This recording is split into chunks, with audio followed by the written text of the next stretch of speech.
Hello, I just want to quickly talk about how my paintings are suddenly being leveraged upon each other.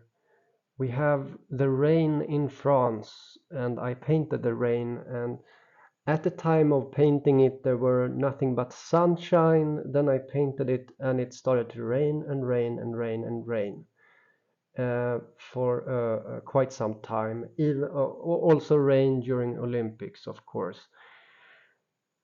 And then before that, I did the empty plate thing, and there's a lot of talk that I've done about this empty plate. You see the two hearts in the first painting.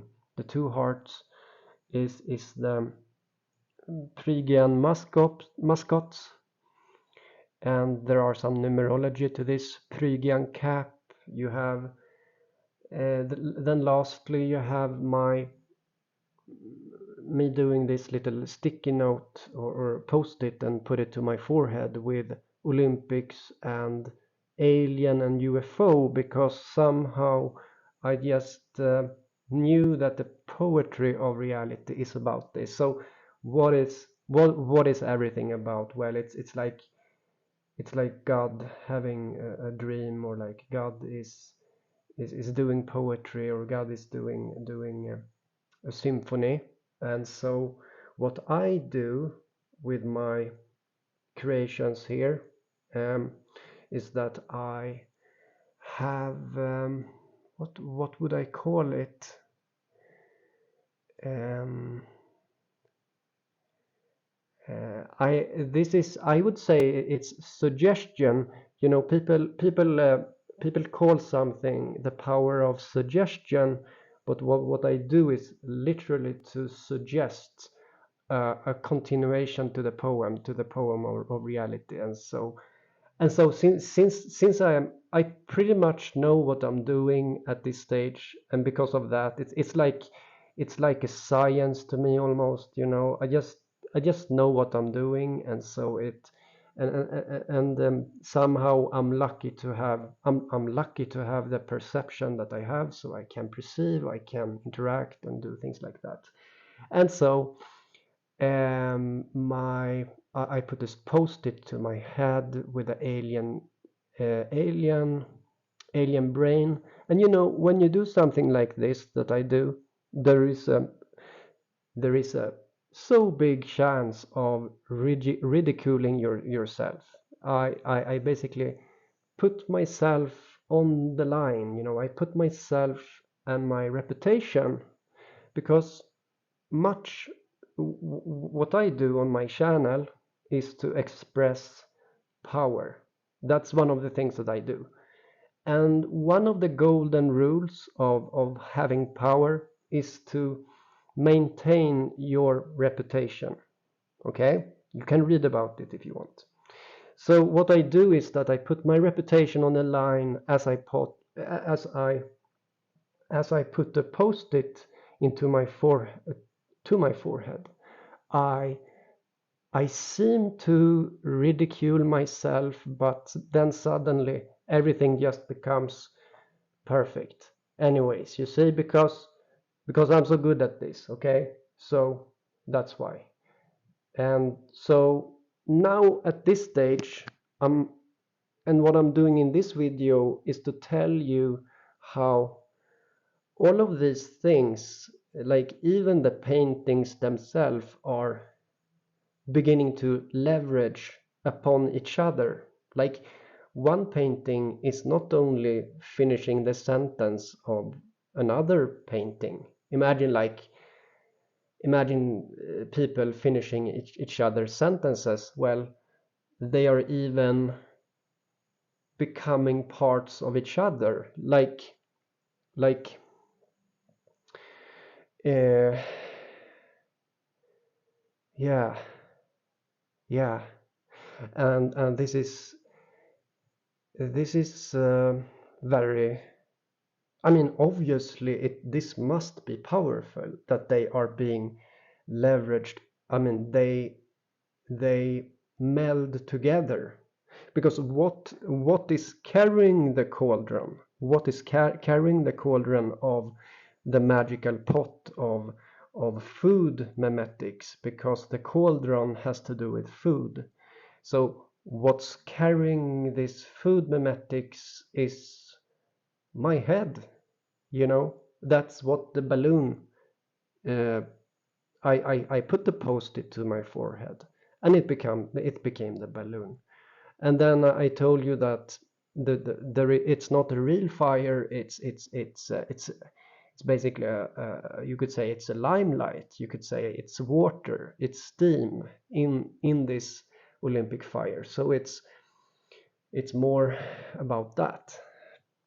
And so yeah, and yeah. So so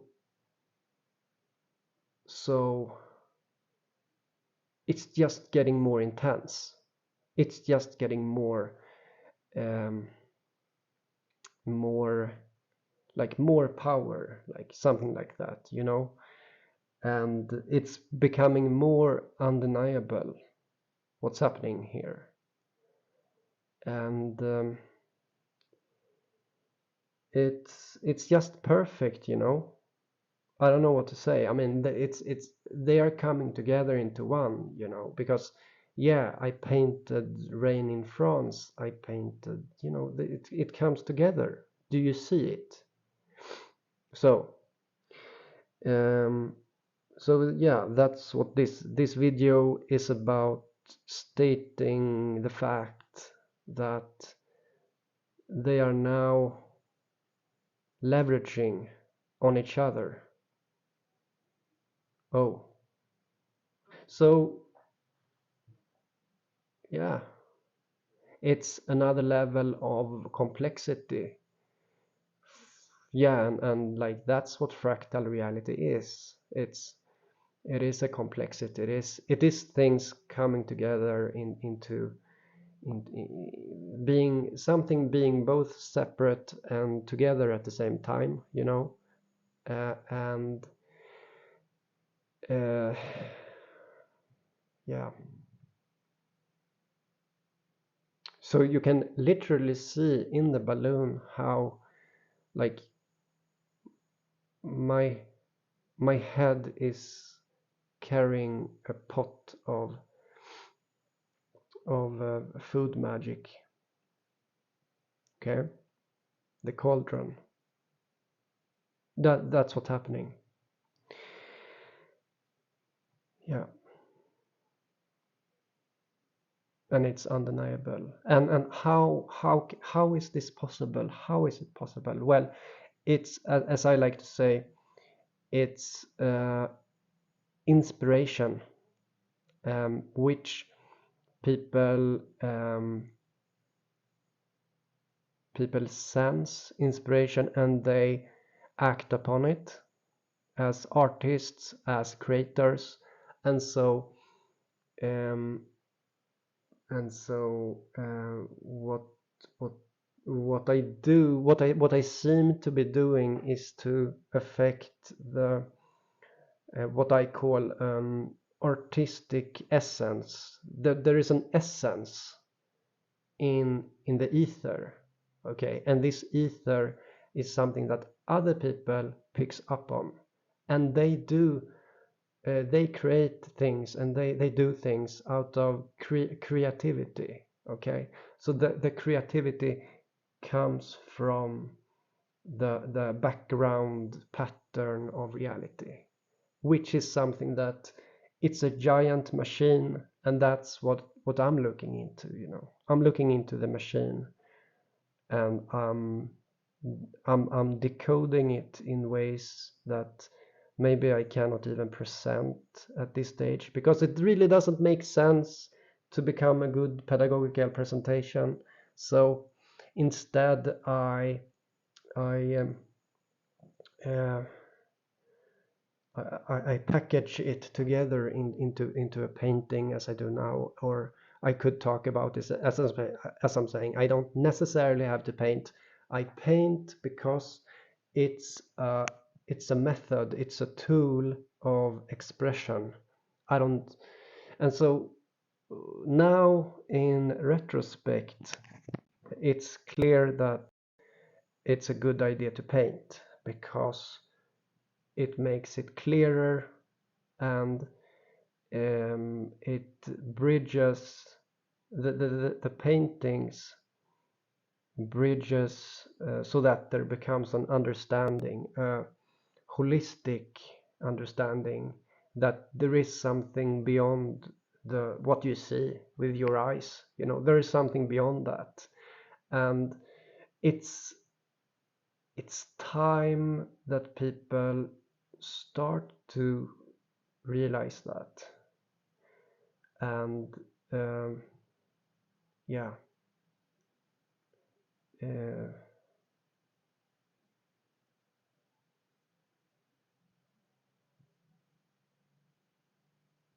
as and as I've been saying, if I'm given capability to do something, you know, I have ability to do things. And you see, I didn't I didn't go insane. Okay, I didn't go insane. Instead, I can point, I can tell someone else, you are insane because you deny facts. You deny the facts. So I can tell someone else, no, but if you deny reality, then what does it tell about you? You know, you shouldn't have really any opinion about how reality is. Reality is what it is. And it's not really who do you think you are to have an opinion about how reality is. It is what it is. And this is the environment we're in.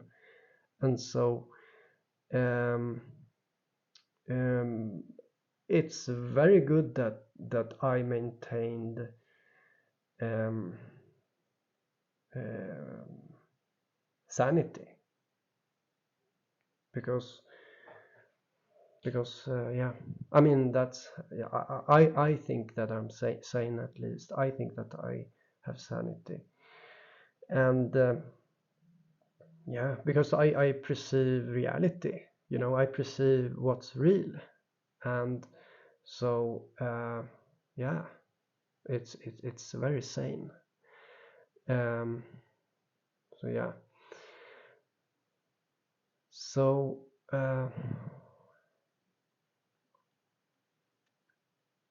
yeah, so there is a leveraging going on, and that's very very interesting. It's like as I said, it becomes undeniable because of the fact that they are leveraging on each other. It puts a pressure on the surrounding to get to get over their old views. It puts a pressure on people in many ways, that like yes, his head became the balloon. Yes, the head is carrying a cauldron, and yes, he's doing the empty plate painting, and yes, there is a black horse, just like in the butler shooting and all of that, and you have the two red hearts. Yeah, it all just fits together, and it becomes undeniable. And but um, yeah, yeah, yeah. But I don't know what more to say. What more to say? Um, I can just end by saying that, of course, maybe you ask yourself, why am I not being um, destroyed? Why am I not destroyed? Well, so that's the thing. I so it's a lot of magic going on, of course, but there is I discovered anti-fragility which is something that I highly recommend you to look into. It's the ability to not be destroyed, basically. I found a way to become anti-fragile so that I'm not fragile. You see, it's just memetics in the brain of reality, you know, the somewhat alive reality. And so I simply follow a set of how do you say, um, a mindset. I have a mindset which makes me anti-fragile, makes me prone to not being destroyed, no matter. Pretty much I have pretty much not whatever I do. I could do things that would destroy me, of course, but I know what these things are. I know how to become destroyed. I know what I would have to do to like, oh, I would be destroyed because I do something wrong, and I avoid doing these things that regular people do. So pretty much almost every single one of you guys do things that will make you fragile. You become fragile. Okay, imagine all the things that I do. I do a lot of uh, yeah, I do a lot of things, and I'm not being destroyed because it's as I see it, it's against the rules. It's against the rules. If you behave a certain way, it's against the rules. You're not allowed to be destroyed. And yeah, so that's what I recommend looking into. My art and my perception is, I think it's very hard to get to this point, to be honest. And yeah, it's just a combination of luck and a lot of thinking, a lot of science in my own head. I'm like doing, I am I'm doing a lot of science in my head, you could say, and I don't make any notes. I don't take notes when it comes to this. I just I am a scientific person, and I believe, you know, this is a case of empiric data. This is empiric data which is more valuable than theoretical ideas, theoretical thoughts. Here you go. This is empiric data, and it's not the kind of empirical data you want, maybe, but maybe it's something wrong with your theories. Okay, so that's the thing. I have theories. It's worked out very well with that, and so now I paint. I'm not the best painter. I just do it as a tool to express things. And here you go. This is the result. It's beginning to leverage upon itself, and you know, it's just very potent. It's very potent, and it feels like I'm kind of alone doing this. I mean, okay, there are some other guys. There is another painter, but he uh, actually two other painters. There are two other painters, okay, which I know of. Okay, there's one that is dead. Okay, a dead painter. Like there are a lot of painters affecting reality, but they don't know. They don't know. They haven't done the thought process of understanding how to perceive, how to interact. They don't know the, what do you say? What do you say?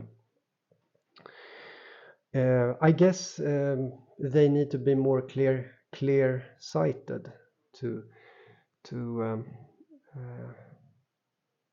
because what I do is that I paint and I tell you that it's going to become true. That's what I do, right? So it's like it's one step further. As I paint it, I tell you this is going to become true, guys. Okay, that's what I do. And then as I said, maybe it wouldn't have become true if I wouldn't have painted it. So there is a sense of magic. There is a sense of power, because it's like the future is not set in stone.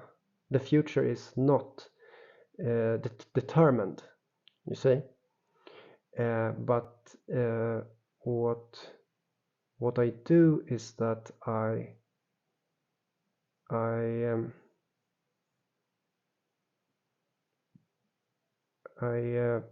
put my